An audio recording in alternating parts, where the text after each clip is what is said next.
Au nom du Père, du Fils et du Saint-Esprit, ainsi soit-il. Rentrons maintenant dans la vie de Saint Pierre d'Amiens et surtout le grand combat qui va vraiment commencer à mener contre les prêtres, les évêques simoniaques, et puis l'autre fois on verra les fornicateurs.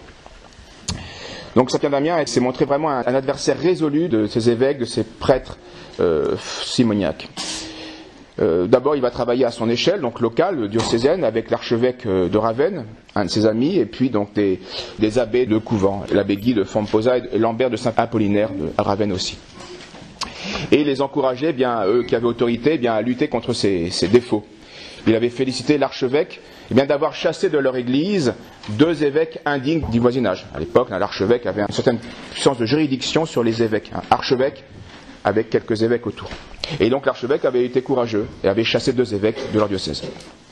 Et Saint Pierre d'Amiens lui écrit: dans cette affaire des mauvais évêques de Fano et de Pezzaro, montre-toi tel, bien-aimé Père, que l'on puisse en toute vérité dire que toi, tu redoutes vraiment le jugement de Dieu, et que tu combats avec vigueur les ministres du diable, et que tu travailles à arracher l'ivrée, et que tu veux vraiment ramener l'Église du Christ des ténèbres à la lumière. Les mots sont très forts.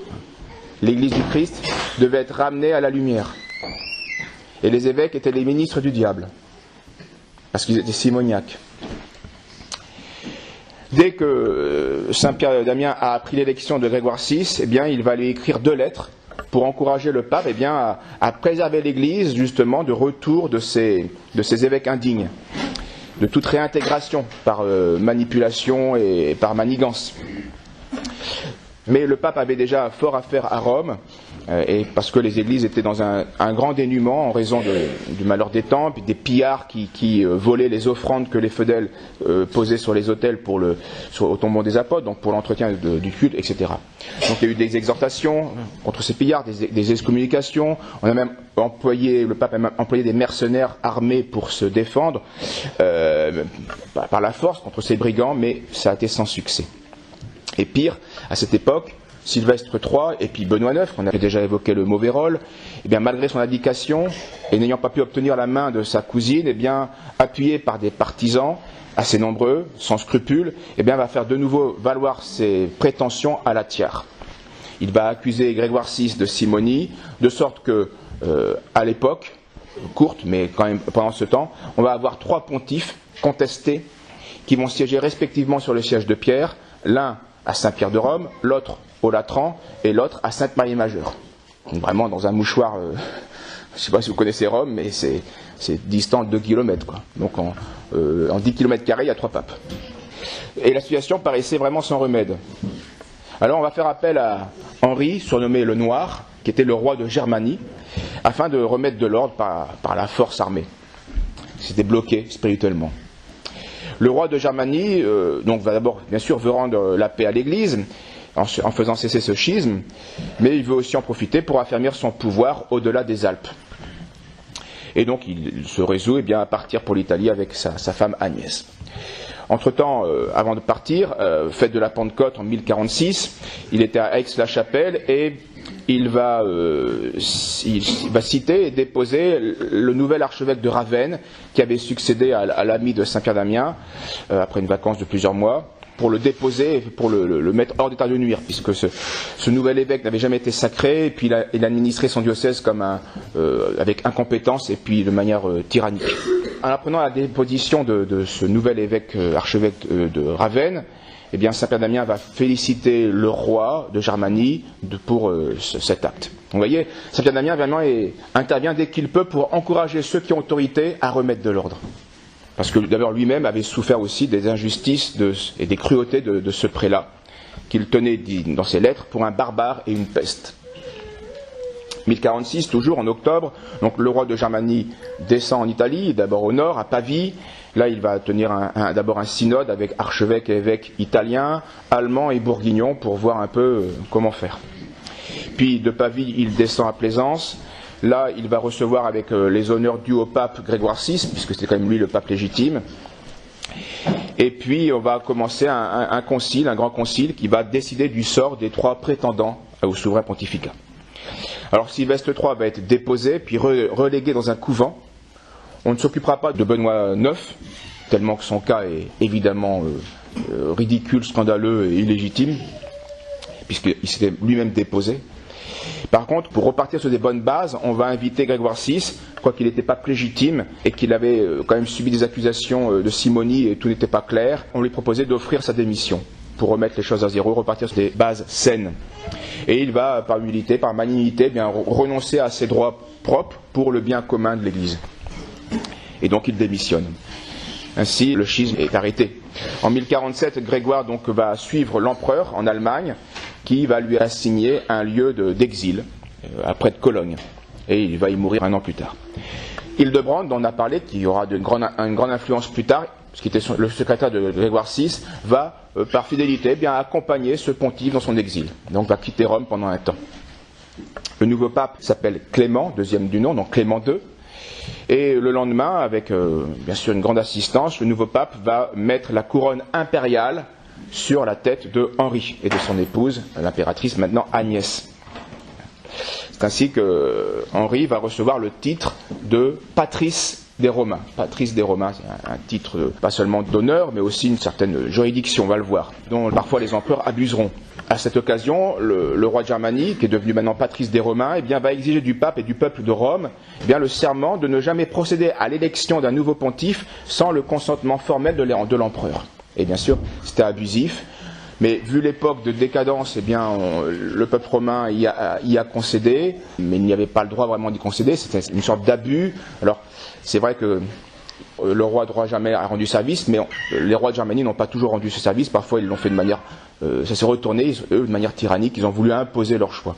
Donc ça va être un gros conflit et qui va coûter l'exil à Grégoire VII, le fameux Hildebrand, quand il sera pape. Clément II, en tout cas, va tenir un concile au Latran pour porter l'anathème contre l'hérésie simoniaque. Donc là, vraiment, il reprend le flambeau de Grégoire VI et il s'attelle à ce problème. Notre saint Pierre Damien est dans cette assemblée, puis il va revenir à Fonte Avellana, dans son désert, dans son couvent. Le pape donc Clément s'attaque à la corruption, toujours plus envahissante, mais il va user de certains ménagements pour ne pas soulever contre lui tous les seigneurs et tous les évêques simoniaques, car c'est un vice très répandu. Plus un vice est très répandu, plus on ne peut pas non plus... Enfin, c'est délicat, vous allez le comprendre. Mais en tout cas, Saint Pierre Damien, lui, ne comprend pas cela et n'approuve pas ces ménagements.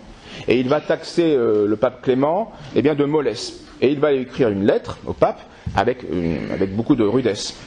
Il lui écrit « À quoi sert, cher Seigneur, donc il parle au pape, de dire que le siège apostolique est revenu des ténèbres à la lumière, si dans ce pays nous sommes encore dans les ténèbres ?» Donc c'est vrai que le pape veut remettre de l'ordre, donc c'est vrai que les lumières sont revenues, oui, mais il y a encore des diocèses où les ténèbres sont toujours là. Qu'est-ce que tu fais ? Et il se plaint des manœuvres des évêques coupables qui avaient été déposés et qui veulent revenir sur leur siège. Et Saint Pierre écrit « Déployez donc la vigueur de la discipline ecclésiastique afin que les superbes soient humiliés et les humbles encouragés. » Donc là encore, il invite celui qui a autorité à agir avec force pour la justice. Mais le pape, de toute façon, va mourir trop vite pour agir en quoi que ce soit. À sa mort, donc, les Romains vont envoyer des ambassadeurs au roi de Germanie, et afin qu'il désigne lui-même, en vertu de sa qualité de patrice des Romains, un successeur au pontife défunt. Et le pape va nommer Damas II. Mais entre-temps, Benoît IX, toujours le même, revient à la charge avec un coup de force, et il remonte pour la 3e fois sur le siège pontifical, qui va très court, sur 2 ans, 47 et 48. Et enfin, pour le bon, ce coup-ci, il va se repentir, comprendre le non-sens de ses actions, se réconcilier avec Dieu et se retirer. Mais Saint Pierre Damien ne croit pas à cette conversion, et il le met bel et bien en enfer. Le pontificat, en tout cas effectif de Damas, ne fut que de 23 jours, et tout porte à croire que sa mort est due au poison. Donc ça vous donne un peu, là encore, l'idée de l'ambiance qui règne de manière générale. Alors, il n'y a plus de pape, puisque le pape a été empoisonné, donc il faut un nouveau pape. Et on sollicite de nouveau l'aide de l'empereur, du roi de Germanie. Mais l'empereur est perplexe parce que tout le monde refuse. Tous les évêques refusent, parce qu'à cette époque, ils ont peur de « je deviens pape, je vais être supprimé ». Donc j'ai pas envie d'être pape. Donc tous les évêques à qui il demande se retirent, se rétractent. En plus, il y a la animosité entre les Italiens, les Romains, qui n'ont pas envie d'avoir un évêque allemand chez eux. Ça joue, ça. On a beau être dans la même Église catholique, il y a des différences naturelles, il y a des difficultés dues aux coutumes différentes des peuples envers les uns et les autres. Alors il va finir par désigner, décembre de cette année, 48, une réunion d'évêques à Worms, en Allemagne, et puis là on va choisir l'évêque de Toul, qui a une réputation de sainteté, qui s'appelle Brunon, donc Toul en France, et qui va aussi l'être un saint pape, sous le nom de Léon IX, Saint Léon IX. Un des premiers actes de ce pape va être de créer cardinal sous-diacre, donc il fait augmenter dans la hiérarchie de l'Église, eh bien, le secrétaire de Grégoire VI, Hildebrand. C'est comme ça qu'il va prendre de l'influence. Et ce moine clairvoyant, énergique, eh bien, allait plus tard donner toute sa splendeur à l'Église de Rome. Il sera canonisé, et ces deux saints-là ne sont pas trop pour régler les problèmes. Donc Léon IX enclenche une sérieuse répression de la simonie, organise un synode en 1049, et il commence par déclarer nulles toutes les ordinations faites par les prélats simoniaques. Donc là, c'est vigoureux, c'est radical. Tous les prêtres qui ont dû leur sacerdoce à un évêque simoniaque ne sont pas prêtres. Voilà la déclaration de Saint Léon IX. Et là, ça provoque un grand remous, un grand tumulte dans toute l'Italie et même plus loin. Parce que la conséquence de cette décision, c'est que ça allait priver toutes les églises, quasiment toutes les églises, des fonctions liturgiques. Et donc ça allait être au détriment de la religion, et ça allait au détriment des fidèles. Ils n'y sont pour rien, puisque plus de prêtres, plus de messes célébrées. Alors après de longues discussions, vives discussions, on réfléchit, et on va rappeler au pape Saint Léon IX, on lui conseille plutôt d'adopter le décret d'un de ses prédécesseurs, Grégoire VI, qui était que miséricorde, et on ferme les yeux sur ceux qui ne savaient pas, hein, mais par contre, on donne une pénitence pour ceux qui savaient. Mais les prêtres restent prêtres. Ils peuvent exercer leur ministère. Donc le décret était, quiconque a été ordonné par un simoniaque, n'ignorant pas qu'il était simoniaque au moment même où il demandait l'ordination, eh bien fera une pénitence de 40 jours, et il continuera de remplir les fonctions de l'ordre qu'il a reçu. Voilà, donc le bien commun est ainsi préservé, le fautif a quand même une pénitence. Par contre, on va s'attaquer vraiment aux responsables du problème, qui ne sont pas vraiment les prêtres, qui ne sont pas les fidèles, qui sont les évêques. Alors là, le pape, par contre, va se montrer inflexible envers les cardinaux, les évêques et les pères abbés, qui sont entachés de simonie. Et plusieurs vont être vraiment déposés, séance tenante, et remplacés par des prélats qui étaient dignes. Le même synode va défendre, sous peine d'anathème, à tous les prêtres, les lévites, tous les sous-diacres, eh bien d'entretenir aussi des relations avec des femmes. On le verra ça la prochaine fois. Il y avait la simonie et il y avait aussi le nicolaïsme, la débauche dans le clergé.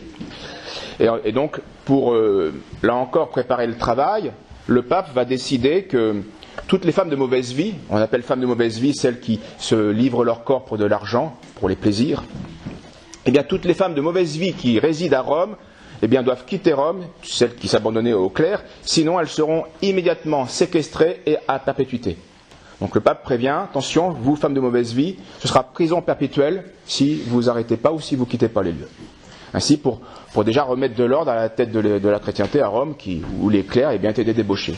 Alors, pas tous évidemment, mais enfin, si on en vient à un tel décret, vous imaginez que ce n'était pas non plus un cas isolé. Alors tous ces détails sont très misérables, évidemment, mais ils sont nécessaires d'abord pour ne pas nous illusionner sur la réalité, et puis aussi pour bien comprendre l'histoire humano-divine de l'Église. L'Église est sainte, mais en raison de ce que le Christ a fait. Et cette sainteté se répand dans le corps de l'Église. Oui, mais dans le corps de l'Église, il y a des résistances. Tout le monde n'est pas saint, il y a une résistance humaine. Ce qui est vrai en nous, d'ailleurs, et ce qui est vrai aussi dans le corps social qu'est l'Église. C'était vrai hier, c'est vrai aujourd'hui, évidemment. Donc il ne faut pas se faire illusion, quelques saints cachent toujours, je vous l'ai dit, des milliers de tièdes, des centaines d'indignes. Quand vous pouvez regarder votre missel, vous voyez, le XIe siècle, il y avait Saint Léon IX, il y avait les saints abbés de Cluny, il y avait Saint Pierre d'Amiens, il y avait les saints fondateurs Romuald, il y avait Saint Hildebrand. Le XIe siècle, que de saints, quelle belle époque. Non, c'est pas ça la réalité. Donc les scandales sont inévitables. Notre Seigneur nous prévient dans l'Évangile, malheur au monde à cause des scandales. C'est une nécessité qu'il arrive des scandales, parce que l'homme est pécheur. Mais malheur à l'homme par qui le scandale arrive. Tout est là. Ce qu'il faut, nous, c'est être pas l'homme qui causera le scandale. C'est tout. Donc soyons sans illusion sur la malice de ce monde. Cherchons à mériter vraiment le nom de chrétien par une vie sainte, énergique, à l'instar de ces saints, Pierre d'Amiens, Léon IX et Hildebrand. L'important pour nous est de ne pas scandaliser notre prochain. De ne pas être jeté dans la géhenne de feu en punition de nos fautes. Certes, ce sera pénible de se sanctifier dans ces conditions-là, mais c'est possible. C'est possible même quand les ténèbres envahissent la terre tout entière, comme c'était un peu l'époque au XIe siècle et comme ça l'est à notre époque aujourd'hui. C'est pas parce que les ténèbres règnent qu'on ne peut pas devenir un saint. Et la preuve, c'est qu'il y a eu des saints Pierre d'Amiens. Et l'Évangile et l'Épître aujourd'hui nous le rappellent, ces vérités-là, à leur manière. Saint Paul nous dit, attention, ce qui s'est passé en Israël de manière figurative se passe en réalité dans l'Église. Tous ces Juifs ont été sous la nuée miraculeuse. C'est-à-dire inspirés, guidés par l'Esprit Saint. Tous ces Juifs ont traversé la mer Rouge en suivant Moïse. C'est-à-dire qu'ils ont eu le baptême en figure. Ils ont suivi Moïse, c'est-à-dire le Christ, qui est la pierre. Tous se sont nourris de la manne, qui est l'Eucharistie pour nous. Un chrétien, c'est un baptisé qui suit le Christ et qui reçoit l'Eucharistie. Tout ça, c'est des chrétiens. Et pourtant, en figure et en réalité, conclut saint Paul, et pourtant, bien peu d'entre eux furent agréables à Dieu. Beaucoup d'appelés, mais peu d'élus. C'est une réalité de l'histoire humaine. Alors, peu importe pour nous quand on va se mettre au travail, mais ce qu'il faut, c'est se mettre au travail. C'est-à-dire vraiment prendre part à la course, mater son corps comme nous le demande saint Paul, et pour vraiment travailler à la vigne, c'est-à-dire être au service du Christ. Et une fois dans la vigne, eh bien, il faut y travailler pour se denier de la vie éternelle. La récompense est la même pour tous, dans sa substance. C'est un seul denier. C'est la vie éternelle, la vie avec la Trinité. C'est cette couronne qui ne périt pas. Au nom du Père, du Fils et du Saint-Esprit. Ainsi soit-il.